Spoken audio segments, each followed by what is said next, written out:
चिमणी लावायची, चिमणी कळतं ना ते रखडू असेल पहिली. हा अहो आमच्या शेजारी लाईट होती सर, आम्ही गरीब ना, एक बल्ब तिने दिला होता 10 रुपये द्यायची महिन्याला आई मात्याला. अहो गरीब म्हणून ते पण काढून घेतला हो, ते पण काढून घेतला. चिमणीवर आम्ही सगळ्यांनी जेवण करायचं सर, नंतर अभ्यास करायचं मी माझ्या भावानं.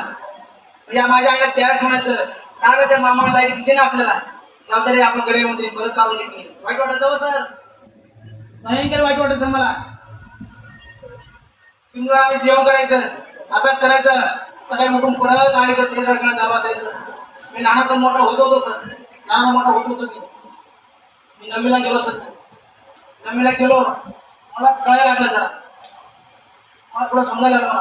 आता आपले काही ताई कामं करत बघा कोर्टमध्ये आहेत ते, मग तुम्ही दररोज बाहेर पडतात फिरवर. मुलगा म्हणत असेल बघा तुमचं तुमचं मोठे मुलगा म्हणत असेल मग मी काय करून बाहेर पडतात ती म्हणते का नाही. मी लहान होतो सर, मी 9वीला होतो. विचारलं माझ्या आईला, मला वाटलं विचारावं सर, मला वाटलं विचारावं. मी विचारलं ताई, मी त्या ताई म्हणतो मला विचारायचं तुला ये काय रे बाळा छान आहे. म्हटलं ताई एवढी मरमर का करते का तू, एवढी मजुरी का करते का तू. मी बघतोय तुम्हा दोघांकडे, अंधार असताना घर सोडते तू, अंधार पडल्यावर घरी येते का. आता ते ठीक आहे, कधी कधी तुम्ही सकाळी डबा घेऊन गेला संध्याकाळी ट्रेन आवताय का तुम्ही, आज पण नाही पोटाला. एवढी मरमर कशासाठी चालली, कुणासाठी चालली, काय कारण आहे. मला काय म्हणायचंय, एक मुलगा म्हणून आई वडिलांची मेहनत बघून सर मुलाचं कर्तव्य नाही विचारायचं आई बापाला. आवाज नाही बघायला आहे का नाही, तुम्ही विचारा का, विचारा का. काय बसा नाट्य करायचे. काल झाला बा काय तर पाचगडे झाला का परवाची, झाला का, झाला ना. बाबा बरोबर फोटो काढायचा असा फोटो विराट टाकून फेसबुकला वर लिहिलं हॅपी फादर्स डे. बाप दिवसभर मजूर करतोय शेतामध्ये. खरे खोट आहे, अहो खरे का नाही, याला हल्ला नाही पाहिजे का. हा नाला गेला ह्या बापा शब्द खेळता का, हा वडील नाम तुम्ही खेळता का. बंद करा, सोशल मीडिया आलाय. काय पण टाकता तुम्ही, काय पण टाकता का तुम्ही लोक. हॅपी मदर्स डे आई बरोबर फोटो तिला फेसबुकला टाकून हॅपी मदर्स डे. बिचारी बरोबर करते हो शेतामध्ये अजून पण. चला हरामी सगळे, हा बंद करा ते घाण सवयी साहेब. खरंच प्रेम आहे ना तुमचं आई बापावर, हे दुनिया बिनिया बंद करा सगळं. चला जिवंत आहेत ना तोपर्यंत त्यांच्या समोर तुम्ही काहीतरी बनवून दाखवा. त्यांना काय पाहिजे, मी त्यांना काहीतरी द्या म्हणलं का, म्हणलं का त्यांना काही नकोय. खरे खोट आहे, आई बाबा ते सगळे भरणाते होते. जोपर्यंत आहेत ना आयुष्यात काहीतरी वेगळं करून टाकण्याचा एक मोठा पर्पज असेल. आई वडील एक मोठा पर्पज असेल. जोपर्यंत आहेत ना, जो अभिमान वाटतो ना आई बापाला वाटत नसेल. बाकी सगळे काय नाही टाइमपास सगळं. खरे खोट आहे, स्वर्ग दुनिया फक्त 2 व्यक्ती आपल्या आयुष्यातले असे, आई आणि बाप. बस बस आहे. मी भोगलंच आहे हे सुख अनुभवत सर मी. ते सुख ऍक्च्युली आनंद अनुभवत येतो. जोपर्यंत आहेत ना तोपर्यंत मजा आहे.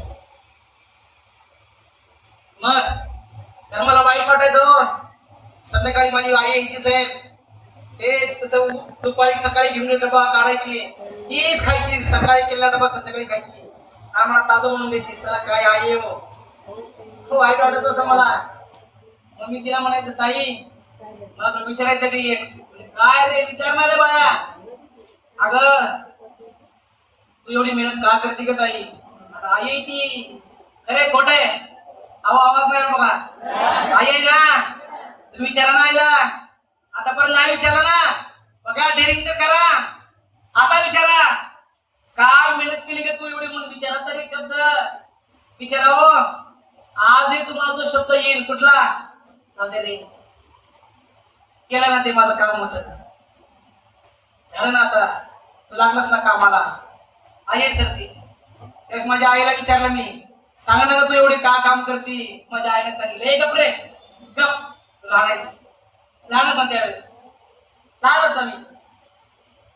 मला विचारतोस, मी पण विचारलं, नाही नाही, मला माहित पाहिजे होतं माझी आई का मरमर करती, का उपाशी राहती, सकाळी उठून एवढी कामं करून का रस्त्याला घर सोडती. माझा बाप त्या पायात चप्पल नाही, उन्हामध्ये माती घुरून देते, माझ्या आईच्या डोक्याला तेल नाही, टोपल्याला माझी आई माती का वाहते मला माहित पाहिजे कारण. मग विचारला मी माझ्या आईला, मला सांग. तिने मला सांगितलंय, विचारतोस ना, सांगते आई, हे परमनंट माझ्या आयुष्यातले सला मला झुकू देत नाही. मी तुम्हाला खरं सांगेल आज पण. आता हे कसं बसलो तिथं खाली माझ्या गाडी, त्याला सांगितलं मी, म्हणलं सला अजून मनमर करतो मी, मला कसं काम करत नाही सर, तुम्हाला दाखवा तुम्ही माझ्या लाईफ मध्ये काय केलंय. तरी शांत नाही. आता वॉल्स क्रॉस केली माझ्या आईचा, मला पुन्हा कुठं रे बाळा म्हणून मी म्हणजे चाललो तुम्हाला संभाजीनगरला. का रे ट्रेनिंग आहे, अरे बात मध्ये द्यायला पोरला वेळ, मला आत्ता शेवा तुझी, आत्ता इथे कोण आता मला कशाला एवढी मरमर करतोस आता तू. झालं ना एवढं, केलं ना, केलं ना एवढं, आज ना आता.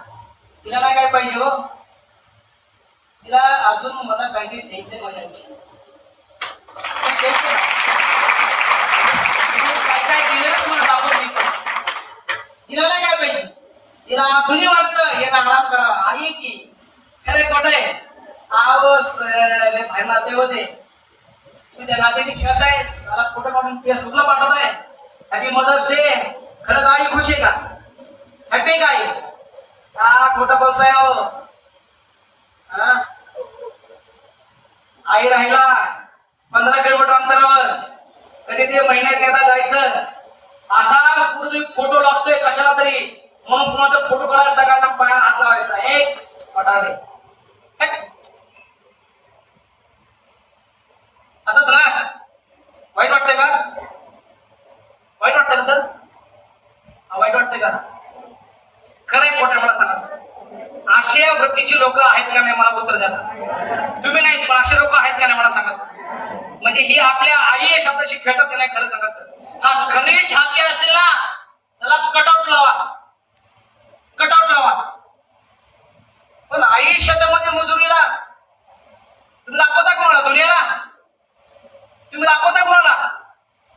बघा माझं किती माझ्या आईवर प्रेम आहे. जवळच्याला माहित नाही का आलाय का आईला समजत नाही म्हणून, माहित नाही का जवळच्याला, माहित आहे का नाही. मग काय खेळताय राव, बंद करायचं, करणार का बंद करा.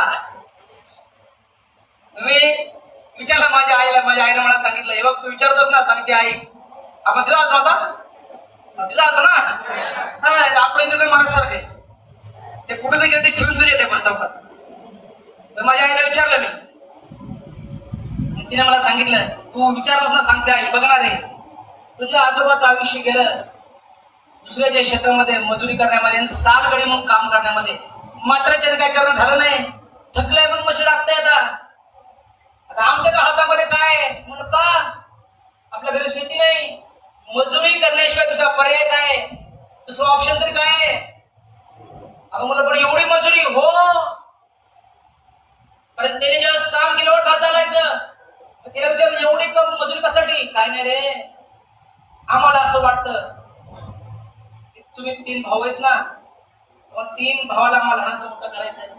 तिला विचारलं म्हणजे काय होणार, काय नाही होणार रे, ते लहानाचे मोठे झाले ना, मला चांगलं एज्युकेशन देऊन मोठं करायचंय. त्यामुळे म्हणजे काय, मला ते ऐकायचं होतं ना, म्हणजे काय होईल. काय नाही रे, तुम्हाला चांगलं एज्युकेशन दिलं ना, तुला जसं वाटतं ना, तुझ्या आई बापानं उन्हामध्ये काम नाही केलं पाहिजे. अरे आम्ही आई बापा तुझे, आम्हालाही काही ते वाटतं ना पोराबद्दल. काय वाटतं म्हटलं, आम्हाला असं वाटतं आमच्यासारखे उन्हामध्ये माती टाकायची कामं माझ्या पोरांनी नाही केली पाहिजे. तुम्ही चांगलं एज्युकेशन घेतलं ना, म्हणजे तुम्हाला माती टाकायची वेळ नाही येणार. मला तुला कुठंतरी असं एखाद्या फॅन खाली ना असं साहेब झालेलं बघायचंय मला तुला. त्याला आई आज मला सांगा, तिथे खूप सारे पालक बसलेत. बसलो रे सर आपण सगळेजण. अहो पालक आहेत का नाही? आपल्याला मुलं आहेत का नाही? साहेब तुम्ही स्वतःला विचारा. तुम्ही गेले 20 वर्ष 30 वर्ष किती काम करताय हो? अहो किती मजूर किती मेहनत करते तुम्ही लोक. किती तरी वेळा तुम्ही उपाशी झोपले हो साहेब. सकाळी डबा लवकर नाही झाला उपाशी गेले सर तुम्ही. कितीतरी रात्र तुम्ही व्यवस्थित झोपले नाही सर. का माहितीये का? तुम्हाला वाटतं, पालकाला वाटतं, आई बापाला वाटतं त्याच माझं लाईफ ना सर असं लाईफ माझ्या पोरावर नाही पाहिजे. सर याच्यावर ह्याच्या आयुष्यामध्ये चांगले दिवस आले पाहिजे असं तुम्हाला वाटतं का नाही साहेब?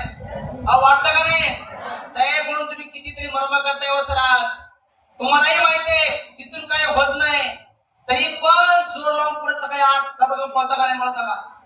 कारण का सर काहीतरी आयुष्यामध्ये होईल म्हणून. का हो सर मग आपल्या आई वडील काय केलं सांगा? केलं का नाही? केलं का नाही?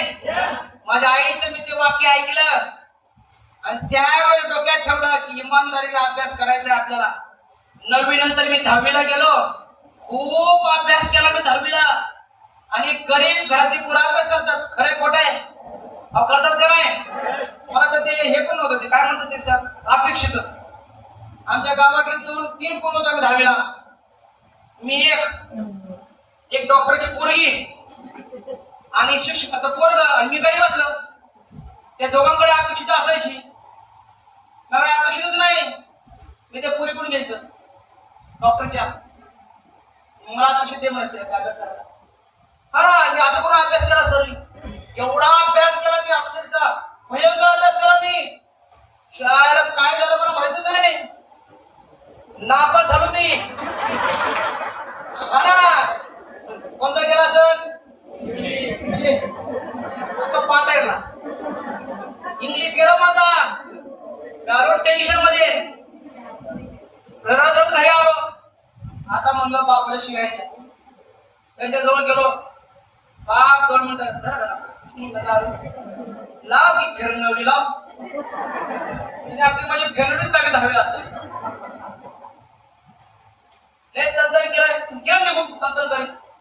विषयाला आईला जोडायला 10 मिनिटांतर तिला शांत झाली. पण आई आहे ना खरं खोट आहे. आई आहे का नाही ती कितीही नीच नालायक पोरगा असू द्या आईसाठी ती वागच आहे. खरं खोट आहे? खरं नाही. सध्या खाली तर लेझी फिरत घरी द्या मला लेझी. हा आईला विचारा द्या माझं वाघ आला म्हणते का नाही? आई सर 40-40 वर्षाचं होऊ द्या त्याला काहीच नाही करू द्या. आईला विचारा ना तू तर 40 वर्षात झालंय हो अजून 1 रुपया कमवत नाही. आई काय म्हणते माहिती का? काय म्हणता सांग? आता तरी 40 वर्षात झालंय. आता ते 40 वर्ष झाला आता उतरवाय लागलं. अहो पण ती आई हा आई आहे की मला समजत का नाही? आई आहे ती. 10 मिनिटांना आईचा विषय केला. नापास झालेला शांत रडली. असं बोट मोठा कोण का कोण होता म्हणे तू पडून थोडक्या तुझा पेपर तपासला. कसा आहे कार्यक्रम? हा कळलं का तुम्हाला? आई आई हा प्रॉब्लेम कुठं असेल? तपासणाऱ्यामध्ये का लिहिणाऱ्यामध्ये? शिव्या कोण खात आहे? कोणी शिव्या त्याला थोडक्या मेल्या बिले काय तिनं तुला नापास केलं पेपर तपासला म्हणले. आलो मी ऑक्टोबरला फॉर्म भरला. 6 महिने म्हशी राखल्या.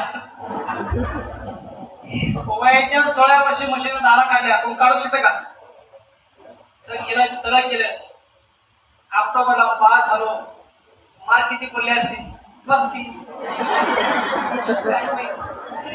पास झालं पण केलं काय माहिती. पण मी हुशार होतो तुम्हाला खरं सांगितलं.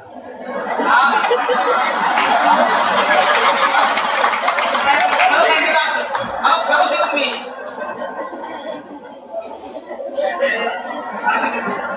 काय करायचं? आता तर समजत का नाही हुशार आहे मान्य कर ना. मग मी ऑक्टोबरला पास झालो.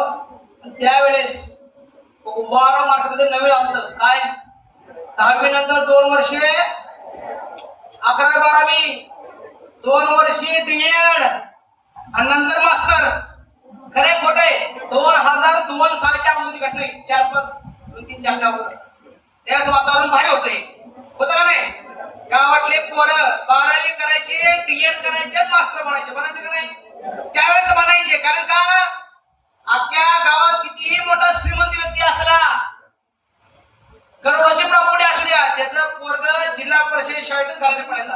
पण त्यावेळेस इंग्लिश मिडियम स्कूल होत्या का? शिक्षक भरती व्हायची का नाही? तुम्हाला समजते ना? तुम्हाला समजते का? आज तुमच्या गावात जे डीएड केलेले पोरं दमकुमुळे फिरतात ना, त्याला कारण टेक्नॉलॉजी आहे साहेब. मान्य करा नाही तर मान्य नका करू, पण फॅक्ट नाही. टेक्नॉलॉजी मुळे डीएड केलेल्या पोरांना आज जॉब लागत नाही. मला तुम्हाला करावं लागत आहे.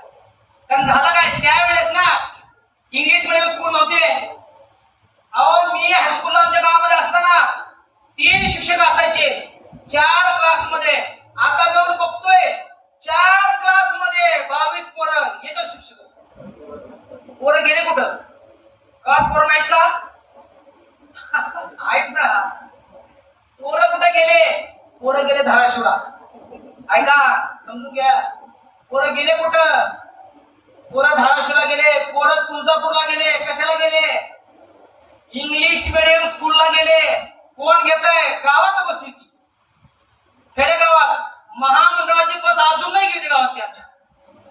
ही बस येते गावात, ही बस येते. विचार करा ना सर. त्यावेळेस वारं होतं डीएड करायचं. माझ्या आईला वाटायचं की तू मास्टर बनला पाहिजे. कुठला? प्राथमिक शिक्षक बनला पाहिजे. गावाने 2 पोरं बनली होती. गेल्या वाट्यात तू बन. मला म्हणजे नापास झालाय, हरकत नाही. आता तू काय कर, 11-12वी कर. मी शांत झालो 2 मिनिट. शाळेला म्हणलं 10वीची गॅरंटी होती आपली, काय 12वीची नाही गॅरंटी. मी तिला म्हणलं मी नाही 12वी करतो. का? त्या गावातले आमच्या पोरं पुण्यामध्ये आले होते. अशी शर्टी मिटिंग करून येते आपल्यासारखं एमआयडी शिकले. मला काय माहिती कसं काम करतात, काय करतात ते. गावाकडे दिवाळीला आता खानदान घेऊन यायचे. चक्क मारत बायको आधी 2 पोरं शर्टी करून यायचं असं गाव असं. मी त्याला विचारलं आता माझी 10वी झाली, आता मी काय करू? त्याने मला सांगितलं या तात्या तुझ्या आई वडील गरीब आहेत. माहिती ना मला आपल्याला एज्युकेशनला खूप पैसे लागतात. तू असं कर ना 2 वर्ष ITI कर. पुण्यामध्ये एक खूप मोठा एमआयडीसी एरिया आहे. इंडस्ट्रियल एरिया पण भयंकर मोठा बनला गेला आहे. चाकण एमआयडीसी नवीन बनते आहे. मोठ्या मोठ्या कंपनी आहेत पुण्यामध्ये. ये कंपनीत ये, कामाला सुरुवात करशील. 4-5 हजार पेमेंट तुला मिळेल. तुझ्या गरीब आई वडिलांच्या संसाराला हातभार लागल. मला ते पाहिजे होतं. मी त्याचं ऐकलं. वरून त्याला सांगितलं, ज्यानं मला सांगितलं ITI करायला त्या नगिनीनं वरून सांगितलं तू फिटरच घे. का? मी फिटर केला मला. सर 2 वर्ष फिटर केला. इमानदारीने अभ्यास केला. बार्शी गव्हर्नमेंट ITIला माझा नंबर लागला. साहेब परिस्थिती नाजूक. आई रडली होती. आता नाही रडली पाहिजे म्हणून अभ्यास केला. 2001 मध्ये ITIचा निकाल लागला. 10वी नापास झाला. तात्या साहेब इंगळे ना फक्त डोक्यात टार्गेट ठेवलं. पर्पज होता माझी आई रडली नाही पाहिजे. पर्पज होता बापानं परत शिव्या नाही काढल्या पाहिजे म्हणून इमानदारीने अभ्यास केला. 12 ट्रेड मधून पूर्ण ITI मधून ना 81% 11 पॉईंट घेऊन मी पहिला आलो.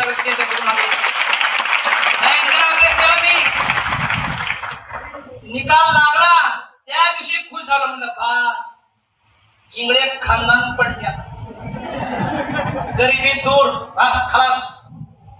कारण ज्यानं मला सांगितलं ना ITI करायला त्यानं असं भारी सांगितलं होतं. मी तसंच स्वप्न बघायला लागलो. मला आता मी शर्टिंग करणार पुण्यात जाऊन. बरोबर आहे का नाही? याच्या सगळं माझं लाईफ असून मग 2 वर्ष ITI केला. ते सगळं गोळा केला बायोडाटा. आणि गावाकडचं गरीब घरातलं पोरग, आयुष्यात कधी गाव न सोडलेलं गरीब घरातलं पोरग आईकडून 800 रुपये घेतले आणि पुण्यामध्ये करिअर करा आलं साहेब. 2001 मध्ये पुण्यामध्ये आलो. मार्केटमध्ये पडल्यावर मार्केटची परिस्थिती कळली. खरंय खोट आहे? आवाज नाही बघा आला. तुम्हाला माहिती होतं का एमआयडीसी मध्ये काम करण्याच्या अगोदर अशी बेकार अवस्था असणार आहे? आज माहितीये खरे खोटे काय तुम्ही स्वप्न रंगवले असतील त्यावेळेस. कुठे गेले ते स्वप्न? कुठे गेले? कुठे गेले स्वप्न सध्या? मार्केटमध्ये पडल्याशिवाय मार्केटची परिस्थिती समजत नाही. हे खरेच आहे. आजही खूप सारे पोरं इंजिनिअरिंग करत असतील का नाही? अहो आवाज येत नाही. करत असतील का नाही? डीएड करत असतील. अहो आजही काही पोरं आयटीआय करत असतील. हा ते घासत असतील. ते काढशील हॉस्पिटल घासतं बघा 2 वर्ष घासतंय. त्या घासण्याचा कामाचा काही संबंध नाही. काय संबंध आहे? मग घासून घेतला आमच्या 2 वर्ष. ते फायदेच नाही बघा 2 वर्ष. हेच मेहनत कट आहे. हे घडण मार्ग कंपनीमध्ये 2 वर्ष घासलं साहेब. कुठलं करिअर कुठलं काय? आज एक पोरं घासत असतील. काही पोरं डीएड करत असतील. काही पोरं इंजिनिअरिंग करत असतील. किती बेकार अवस्था आहे साहेब. समजून घ्या. पालक आहेत आपण. पालक जागे व्हा. तुमच्या पोरांचं करिअर पोरांच्या हातामध्ये नाहीये. कुणाच्या हातामध्ये? तुमच्या पोरांचं करिअर तुमच्या हातामध्ये साहेब. जर तुम्ही राईट ठिकाणी डिसिजन घेतला, जर राईट ठिकाणी मेहनत केली, 5-6 वर्ष कम्फर्ट झोनच्या बाहेर येऊन जर काही इमानदारीने काम केलं, राईट लोकांबरोबर येऊन तुमच्या पोराचं करिअर बनून जाईल साहेब. हे तुमच्या हातामध्ये. हे तुमच्या हातामध्ये. पहिला काळ वेगळा होता. डीएड केलेल्या पोराला जॉब लागायचा. इंजिनिअरिंग केलेल्या पोराला पुण्यामध्ये 30-40 हजार रुपयाचा जॉब लागायचा. लागायचा का नाही? सुरुवातीच्या काळामध्ये डीएड ऍडमिशन झालं ना, अख्खा गाव बोंबलायचं. काय मास्तर बरं का? बोंबलायचे का नाही? गाव सांगायचं मास्तर आलं बरं का? एखाद्याने इंजिनिअरिंग ऍडमिशन घेतलं, अख्खा गावासमोर काय बोलायचं? साहेब आले बरं का? आता काय? तुमच्या गावात डीएड केले किती पोरं आहेत? माझ्या गावात टेम्पो भरत. टेम्पो भरत काय करत असतील? मजुरी. सकाळ सकाळ ट्रॅक्टर कामाला असतो. पट्ट्या चिंगडत असतो. पण तो लग्न नाही. डीएड केलं पोरं शपथ सर भय पडतं मला. इंजिनिअरिंग केले सगळ्यात नाव नाही ठेवत सर. फॅक्ट आहे हे. पुण्यात राहतो मला माहिती आहे. 10,000 रुपये पेमेंट आहे इंजिनिअरला आता. लय वाईट अवस्था आहे सर. लय वाईट अवस्था आहे. आणि याला कारण परत सांगतो काय? टेक्नॉलॉजी. टेक्नॉलॉजीच कारण होत आहे. तुम्हाला सांगेल मी. टेक्नॉलॉजीच. मी पुण्यामध्ये आलो. इथं आल्यावर समजलं तुला अप्रेंटिस करायचे. पुण्यामध्ये एक कंपनी आहे मॅथ्युअल बॅट म्हणून चिंचवड स्टेशनला पंप बनवायची. तिथं मी अप्रेंटिसला लागलो. तिथं अप्रेंटिस पूर्ण केली सर. तिथंच मी टेम्पोररी लागलो. 6 महिने झाल्यावर मला लेटर भेटलं. कसलं? परमनंटचं. परमनंटचं. 6 महिने कंप्लीट झाले. दुसरी कंपनी बघा. मला त्यावेळेस कळलं हा काय प्रकार आहे. मला कळत नाही. मला काय प्रकार आहे? 6.5 महिने. आता मला काय 6 महिन्याचे पिरियड असतात. तिथून गेलो थर्मॅक्स. तिथून गेलो टाटा मोटर्स. परत जाबाई वेदर पॅटला आपण दिसला साहेब. हे करता करता मला कळायला लागला सर मी आलो कशासाठी?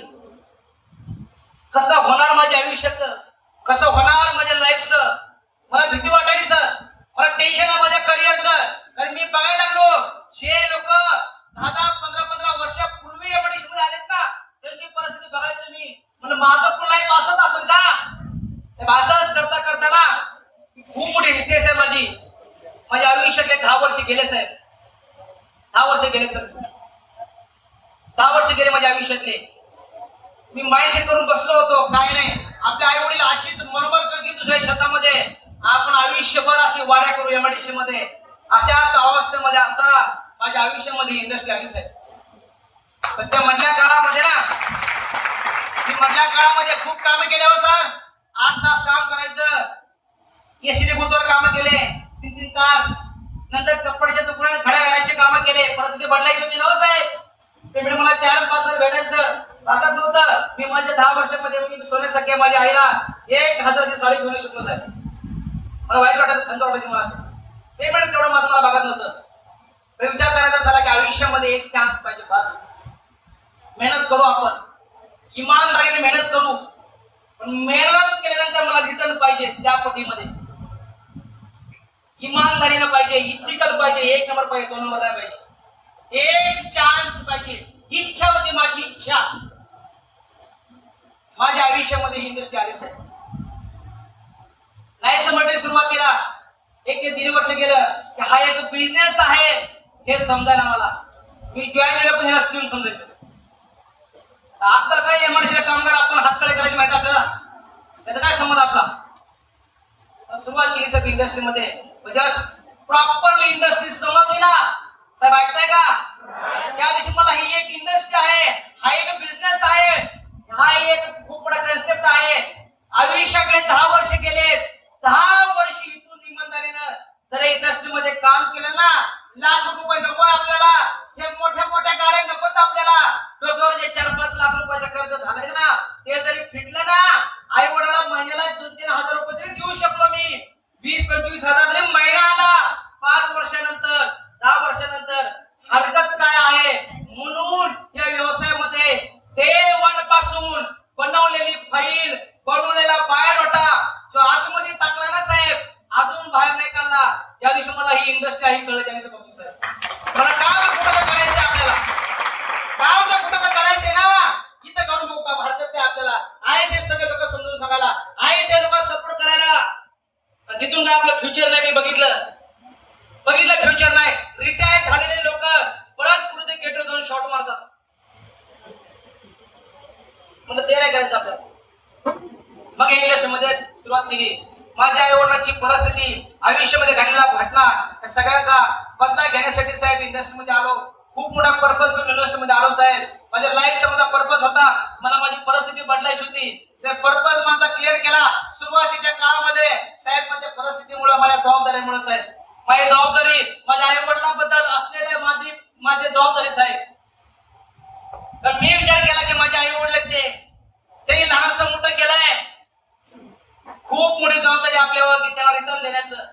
अहो साहेब, आई वडील लहानचं मोठं करतात ना, सगळ्यात मोठा त्याचा स्वार्थ काय असतो माहितीये का? थोडाफार स्वार्थ असतो. काय सर, याला लहानचं मोठं केलं ना, कुठेतरी सेटअप होईल, म्हातारपणीची काठी आमची व्यवस्थित राहील. म्हणून साहेब वाईट वाटतं सर, मुलगा राईट ठिकाणी काम नाही केलं, जर त्याला मार्केटमध्ये पैसे नाही कमवले, जर तो आर्थिकदृष्ट्या मजबूत नाही झाला, जर त्याला काम कुठं करायचं तिथे राईट ठिकाणी काम नाही केलं, तर त्याच्यावर अजून जबाबदाऱ्या पूर्ण करायची वेळ जर येत असेल तर ते बिचारे आई वडील मरेपर्यंत काम करत असेल. जबाबदारी घ्या फॅमिलीची. तुमचं वाय कधी क्लिअर होऊन जाईल साहेब, तुम्हाला आग कधी लागली, माझी लागली, घ्या जबाबदारी. मुलांचं फ्युचर जबाबदारी घ्या. सोन्यासारखी बायको, तिला वाचत गाचत आणलंय, स्वप्न दाखवून आणले, खूप मोठे स्वप्न घेऊन बिचारी येते साहेब. खरे खोटे इथे का नाही जेंट्स होत म्हणा, बिचारी स्वप्न घेऊन येते का नाही. मग ते स्वप्नांचं काय, तिच्या स्वप्नांचं काय, तिला हे वाटतं बिचारीला दुसऱ्यांसारखा बंगला आपला असावा. म्हणजे बायकोला वाटत नाही की दुसऱ्यांच्या बायका जशा मोठ्या मोठ्या फ्लॅट मध्ये राहतात ना, त्यांच्या घरामध्ये जसं फर्निचर असतं, त्यांच्या पोरं जसं लाईफस्टाईल जगतात ना, स्वतःच्या बायकोला वाटत असं आपल्या बायकोला बिचारायला. तिला हे वाटतं की दुसऱ्यांचे फॅमिली मोठ्या मोठ्या गाड्यामध्ये फिरती, तिलाही वाटतं बिचारीला. वाटत नाही? तुम्हाला वाटत नाही का ताई? अहो तुम्हाला वाटतं का नाही? दुसऱ्यांच्या महिलांना मोठ्या मोठ्या गाड्यात बघितल्यावर तुम्हाला वाटत नाही बसावं म्हणून? आवाज नाही बघायला. अहो साहेब, तुम्हाला वाटतं का नाही बसावं म्हणून बायकोला? वाटतं का नाही? मग मला बोलायला गेलो. मग जबाबदारी घ्या ना, घ्या ना जबाबदारी. जरा डोक्यात आणा ना सर. दुसऱ्यांच्या बायका बसतात मोठ्या मोठ्या गाड्यामध्ये, जावा ना ते चौकात उभं राहावं जरा. म्हणजे ते गांधी चौकात ना, हा बघा ते जाऊन बघा जरा उभा राहा 10 मिनिटं साईडला. बायकोला घेऊन उभा राहा, कोटला पण घ्या. आपण जरा इथं उभं राहू म्हणायचं, हो काय चाललंय दुनियेत ते बघा जरा. बघा लोकांच्या बायका मोठ्या मोठ्या गाड्यात बसतात, बघा लोकांचे पोरं बघा, बघा जाऊन बघा. त्या सनरूफ मधून असे बाहेर येतात, सनरूफ मधून येतात का नाही? आवाज नाही बघायला. अहो येतात का नाही? का बाप म्हणून वाटत नाही? बाप म्हणून वाटत नाही माझं पूर्ण असं सनरूफ बाहेर पाहिजे म्हणून वाटत नाही का? वाटतं का नाही? वाटतं काय कोण बसणार जे सोन्याच्या पोराला बाबा बसणार ना बाप सकाळी 11 वाजता उठतोय 11 वाजता म्हणतोय गुड मॉर्निंग सर असं बसेल का सांगा ना लय आता तुम्ही नवे आहेत ना तुम्हाला सांगितलं असतं कसे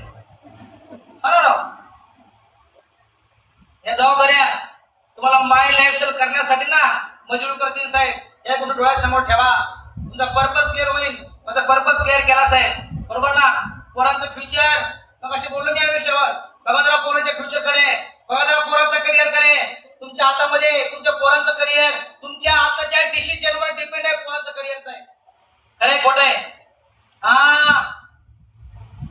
40 वर्ष झाला अजून बापच कन्फ्युज आहे चला काय केलं पाहिजे माझंच करिअर नाही झालं अहो बघा कुटुंबाच्या कर्त्याकडे जर का नॉलेज नसेल तो काय पोराला दिशा देणार मला तुम्ही सांगा बरं सर तुम्हाला समजतंय मला काय म्हणायचं ते हा तुम्हीच म्हणताय तू आता अभ्यास करत जरा तुझं करिअर कडे बघ आणि तुला काय कळलं अजून कुठं काम करायचं ते थोडं समजून घ्या जरा जुन्या आलेल्या रूढी परंपरापासून बाहेर या जरा मार्केटला समोर ठेवा फ्युचर बघा 10-20 वर्षानंतर काय कसं असणार आहे बघा समोर ठेवून डिसिजन घ्या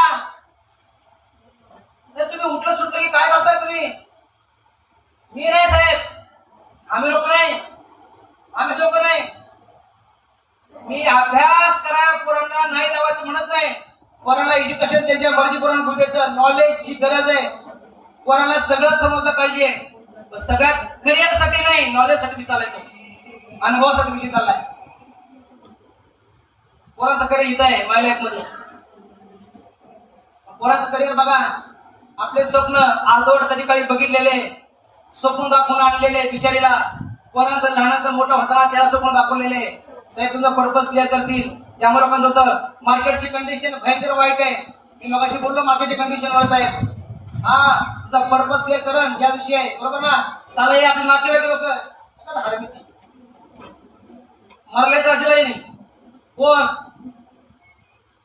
माय लाईफस्टाईल मध्ये सुरुवातीच्या काळामध्ये जर मला माझा बिझनेस होत नव्हता लोक जॉईनिंग होत नव्हते सगळ्यात जास्त मोटिवेट जर मला कुणी केलं असं नातेवाईकांनी पॉझिटिव्ह नाही निगेटिव्ह म्हणून मला सख्या 8 मावशे द्या किती 3 मामा आहेत 11 जण होते 11 जण अजून आहे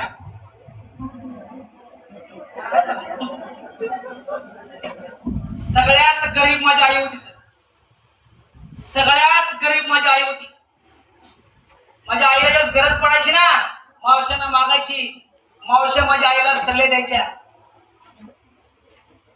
पत्रिका देतो जे माझ्या आईला पत्रिका साहेब ऐका इकडं चला माझ्या आईला पत्रिका देत नव्हते माझे मावस भाऊ लग्नाचे ते शेजारच्या गावामध्ये द्यायचे मला जिंगळ्याच्या घराला द्या अशी देण्याची पद्धत बघा ना फॉर्मॅलिटी करायचे कारण का मनातून हे लग्नाला यावे ह्याला त्याला कधीच नाही वाटलं कारण गरीब होतो ना आम्ही लोक मग माझी आई तिथे गेली ना बहिणीला म्हणायची जरा गरज पैसे हेल्प करणार माझे वडील छोट्या चॅन करून बसायचे गरीब ना आम्ही लोक लहानाचं मोठं पोरला करायचं घरामध्ये गरज पडायची ना माझ्या सगळ्या मावशा टॉप मध्ये होत्या साहेब एकाही मावशीने मला कधी मदत नाही केली पत्रिका फेकून मारायचे सर माझ्या आई वडिलांना माझ्या गावातल्या लोकांनी मला भयंकर त्रास दिला सर भयंकर ये नातेवाईक लोकांना असेल यांच्यामुळे मी सिरियस झालो बिझनेस करण्यासाठी यांच्यामुळे सिरियस झालो त्यावेळेस माझ्या डोक्यात बसायचे सगळे नातेवाईक सला गरीब आहे पत्रिका देत होते ना मी आता असा बदला घेतलाय भयंकर भयंकर माझ्या आईला आता फिरायला गाडी ब्रेझा दाखवून ब्रेझा आहे माझ्या आईला फिरायला आता घरामध्ये येतात पत्रिका मावशी तू आलं पाहिजे काका घेणे मला कोणाची हिंमत नाही बोलवायची मग देरी होत नाही बोलवायची कोणा मला माझ्या आईला समज तुम्ही VIP एंट्री मारायची लग्नात कशी सगळ्या शेवटी अक्षदा टाकायचा गाडीत बसायचं नीट घरी यायचं आज म्हणतील पैशाचा माज आलाय काय घेणं नाही म्हणून तिकडं म्हणतील त्याला घेणं सगळं आपल्यावर वाईट दिवस होते कोणी हेल्प नाही केली अरे खोट आहे हा कुणी हेल्प नाही केली सर, बदला घेतला मी साहेब गोष्टीचा. पण हे नातेवाईक डोक्यात गावायचे हे फक्त पत्रिकेत कामाचे साले.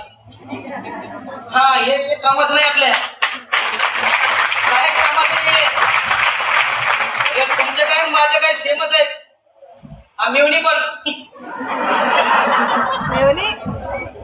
मेवणी आली का? अहो ते पण जॉईन झाली मग सुरुवातीला. मेवणी हा ते लाडू नाही, लाडू कोण साडू ते आता येत आहे हिरामणला.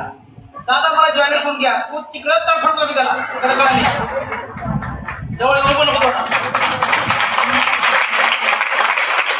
हिने त्रास दिलाय मला. माझ्या मावशांनी सगळ्या खानदानात केलं.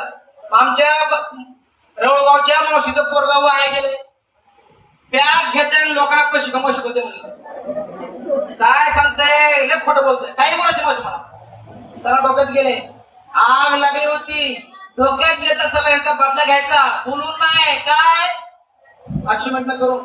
आज युट्यूबला माझं नाव टाकतात आणि त्यांच्या जवळच्या सांगतात माझ्या बहिणीचं पोरग हे दाखव दाखव बदला घेतला का समज. अचिव्हमेंट बदला घेतला बरोबर ना. काहीतरी करून दाखवायचं बस झालं. किती दिवस हे तोच डबा तोच साहेब तेच बायको नाही तेच ते. किती दिवस हे साहेब तोच बायको तीच राहू द्या म्हणा. कसं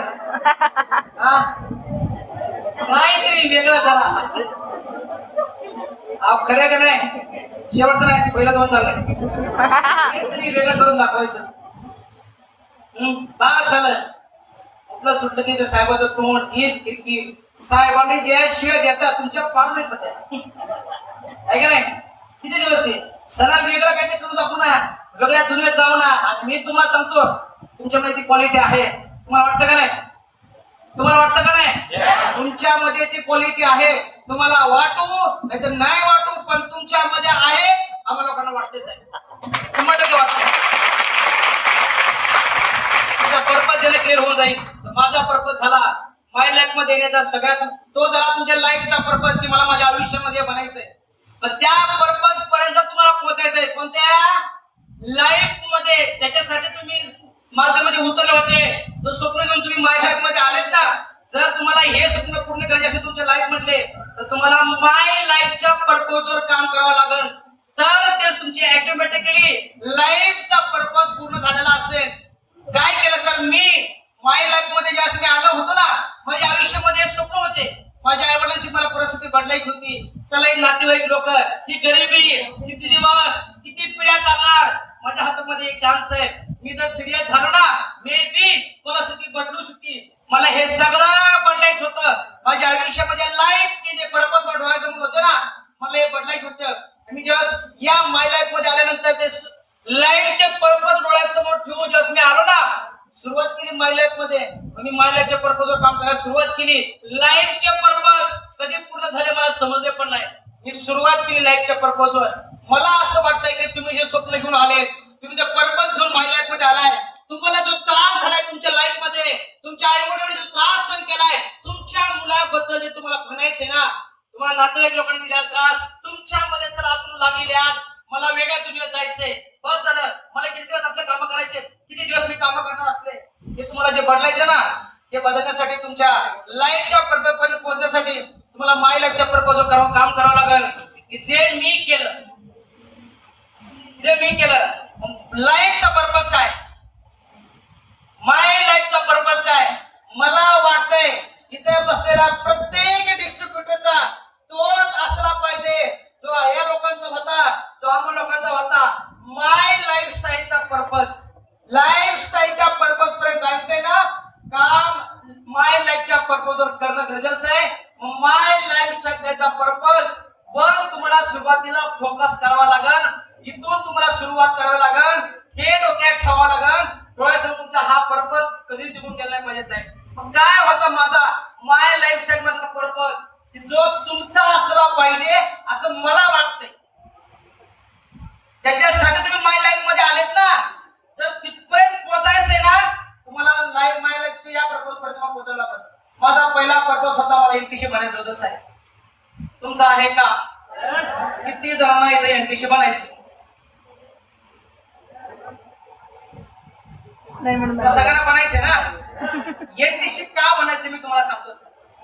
इथं गेल्यानंतर जे बाकीचे जे रँक आहेत TC, ATC, BTC, JTC, STC, RTC, STC पर्यंत जाण्यासाठी दिलेल्या स्टेप्स आहेत बुके घेण्यासाठीच्या. तसंच आहे, बरोबर आहे की नाही? इथं गेलेला माणूस, इथं गेलेला एक लीडर, इथं गेलेला एक रँक होल्डर, एनटीसी पर्यंत गेलेला एक व्यक्ती, त्याच्या आयुष्यामध्ये जे स्वप्न घेऊन तो उतरलाय ना, जे बनण्यासाठी उतरलाय ना, एक एक जे एका मानव रूपी प्राण्यानं केली पाहिजे या थिंकिंग मध्ये घेऊन आल्यानंतर एक एक गोष्ट त्या लाईफ मध्ये पूर्ण व्हायला सुरुवात होतीच आहे. उदाहरणार्थ एखादी छोटीशी वर्किंग कार, हा ही आपल्या सगळ्या सर्वसामान्य व्यक्तीचं स्वप्न आहे. आयुष्यामध्ये लोकांच्या गाड्या बघितल्यावर आपली पण एक गाडी पाहिजे, स्वप्न आपलं आहे की नाही मला सांगा बरं सर. तुम्हाला वाटतं की नाही? ठीक आहे, ह्या मोठ्या मोठ्या गाड्या आहेत ना, त्याचं आपलं ड्रीम आहे भयंकर मोठं, पण हे छोट्या छोट्या गोष्टी ज्या आपल्या डोळ्यासमोर आहेत ना, एक एक एक गाडी पाहिजे आपल्या पोरांना फिरण्यासाठी. जे आपल्या आयुष्यामध्ये जे आपण गेले 30 वर्ष किक्का मारून थकलोय, वाटतं का नाही एखादी गाडी असेल बटन काढची बोललो, वाटते का नाही सर? वाटते का नाही? इथं येऊन जाते सर. एनटीसी लेवल नंतर एखादं एनटीसी फंक्शन झालं, फॅमिलीला विश्वास येतो तुमच्यावर. काय काय का असं ना बरं का, एवढा दिवस नाही वाटलं, आता मात्र वाटलं मी वाघाशी लग्न केलंय. माझा नवरा वाघ आहे बरं का. कधी वाटतंय? कधी वाटतंय? इथं परत शिकायचं आपल्याला. संध्याकाळी गेलं की ताट फिकूनच आहे. सांगतो मला नंतर काय काय होतंय ते, बरोबर आहे ना? चॅलेंजेस इथे सुरुवातीला तुम्हाला एनटीसी बनायचंय, बनणार का? बनणार ना? इथं गेल्यानंतर जरा नातेवाईक लोकांना अभिमान वाटेल, अरे माहित होतं बरं का, काहीतरी करायला निघाला होता बरं का. हे जरा याच्यामध्ये झलक कशी दिसत होती, जरा काहीतरी वेगळं करणार आपल्या पाहुण्यामध्ये, आपल्या खानदानात काहीतरी वेगळं करणार, त्याला इथं वाटते. टीसी वाटत नाही बरं का. कितीही सत्काराचे फोटो ह्याला ठेवा स्टेटसला, ते आम टपत दाखवत नाही सुरुवातीला. इथं वाटतंय ही म्हणून सांगितलं की पर्पज पाहिजे आपल्याला. मला एनटीसी बनायचंय, मला सरळ सीटीसी बनायचंय, मला आयटीसी बनायचंय. जो मान सन्मान होईल ना एनटीसी फंक्शनला, अर सासरवाडीकडचे हादर दिले डायरेक्ट. काय समजून दिलं होतं, जावई बापूने काय हंगामा केलाय. ते सासवाडी तिथे म्हणते स्टेजवर, याच्यात सगळ्यात मोठा वाटा माझ्या पुरीचा आहे. भयंकर ते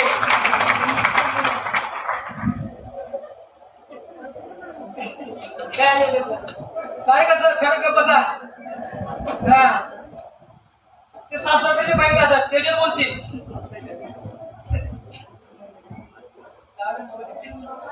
आहे वा म्हणे आपल्या परिस्थितीशी म्हणायचं का नाही, का मग बसायचं. तिला सांगायचं तुझ्या मध्ये एनटी चालू आहे मी. तिला बोलणं भाई तिच्या आई बाबाला बोलवा, बोला. हे भयंकर ते प्राणी तिकडचे काय करतात. सीटीशी बनायचंय, आयटीशी बनायचंय, डायमंड बनायचंय. तुमचं स्वप्न आहे का नाही? तुमचं असलं पाहिजे का नाही? तुमचा पर्पज मायला पण असला का नाही? तर याच्यावर काम केलं ना, लाईफ मध्ये तुम्ही जे उद्देश घेऊन आलते ना, पर्पज घेऊन आलता ना, मला कधी पूर्ण झाला तुम्हाला कळायचं पण नाही. तुम्हाला खरंच होतं कधी गाडी येईल, कधी घर होईल, कधी छोट्या छोट्या प्रॉपर्ट्या होतील, कधी पोरांचं फ्युचर बनवून जाईल, तुम्हाला काय कळायचं नाही. बायको कशी खुश होईल तुम्हाला हेही कळायचं नाही. एटीसी म्हणल्यापर्यंत हा फॅक्टरी आंबोले कुठं आम्ही हे आंबोले कुठं तुम्हाला खरं सांगेल. पण इथपर्यंत असं आहे, इथपर्यंत सगळ्यांना सहन करायचंय, डोक्यात ठेवायचंय मला एनटीसी बनायचंय ना, बनायचं ना. 10, 15, 20 वर्ष मार्केटमध्ये घासण्यापेक्षा ना सर 5-6 वर्ष ज्या इमानदारीने 20 वर्ष काम केलं ना, त्याच इमानदारीने लोकांच्या हातामध्ये हात धरा. 5-6 वर्ष इमानदारीने मायलेज करा. चला 20 वर्षात जो मान सन्मान मिळालाय ना, नातेवाईक काही दिला नाही ना, चला एनटीसी मिळाल्यानंतर भयंकर मोठा मान सन्मान मिळून जायचं आहे. हा या 5-6 वर्ष द्या आयुष्यातले, द्या 5-6 वर्ष, दिले 20 वर्ष. जिथं फ्युचर नाही, जिथं करिअर नाही, जिथं मुलाचं फ्युचर नाही, तिथं दिले साहेब 20 वर्ष दिले. इथं मुलांचं फ्युचर आहे. गॅरंटेड सक्सेस आहे इथं आपल्या हातामधलं आहे. त्याला काय हरकत डायमंड बनायचंय. तुमचं पण हे स्वप्न असलं पाहिजे असं मला वाटतंय. तुमचं आहे का? तुमचा हाच पर्पज आहे का? अहो आहे का? तुम्हाला बनायचंय का? का बनायचंय? इथपर्यंत आल्यानंतर ज्या गोष्टीसाठी गेले 30 वर्ष झगडतो ना त्या गोष्टी 100% पूर्ण झालेल्या असतील. इथं आल्यानंतर एमटीसी पडेल. म्हणून टार्गेट ठेवायचं, एमटीसी बनायचं. ठेवायचं का? ठेवणार का तुम्ही? इथपर्यंत जोपर्यंत येत नाही तोपर्यंत आराम करायचा नाही. बरोबर आहे का? काय काय नाही करायचं. मी काय काय केलं ते तुम्हाला सांगणार आहे. तुम्ही ते ऐकणार का? ऐकणार का? एनटीसी बनायचं. तुम्ही एनटीसीचं स्वप्न घेऊन आले बरोबर ना? एनटीसी बनण्यासाठी एका डिस्ट्रीब्युटरला, तुम्ही डिस्ट्रीब्युटर आहात ना, खूप सारे डिस्ट्रीब्युटर आहेत का नाही? का डिस्ट्रीब्युटरला एनटीसी बनायचंय. सुरुवातीच्या काळामध्ये जो नवीन नवीन असतोय मोटिवेशन मध्ये येतोय. आता मी सांगितलंय एनटीसी बनायचंय, तो का एनटीसी केलंय. एनटीसी बनायचंय का नवीन डिस्ट्रीब्युटरला उतरलाय मायलेशन करण्यासाठी. बरोबर ना? सुरुवातीच्या काळामध्ये चॅलेंजेस तर येणार. नवीन व्यक्ती आहे त्याला काहीच माहित नाही. प्लॅन काय तो नवीन अपेक्षा. इथं आलेल्या प्रत्येक व्यक्तीला सुरुवातीला काहीच माहित नसतंय. आमच्या सहित आम्हाला काय माहित नव्हतं. जसे तुम्ही होते तसं आम्ही होतो डिस्ट्रीब्युटर. मग मी पण डिस्ट्रीब्युटर लेवलला चालू केलं. मी उतरून डोक्यात घेऊन मला एनटीसी बनायचंय. जसं तुम्ही उतरले सुरुवातीला चॅलेंजेस काय येणार? चॅलेंजेस तुम्हाला पण येतील. काय येतील चॅलेंजेस? तुम्ही ऐकणार का? तुम्हाला येतील. मी तुमच्या डोक्यामध्ये टाकून ठेवतोय की असं चॅलेंजेस येतील. काय येतील? काय येतील चॅलेंजेस?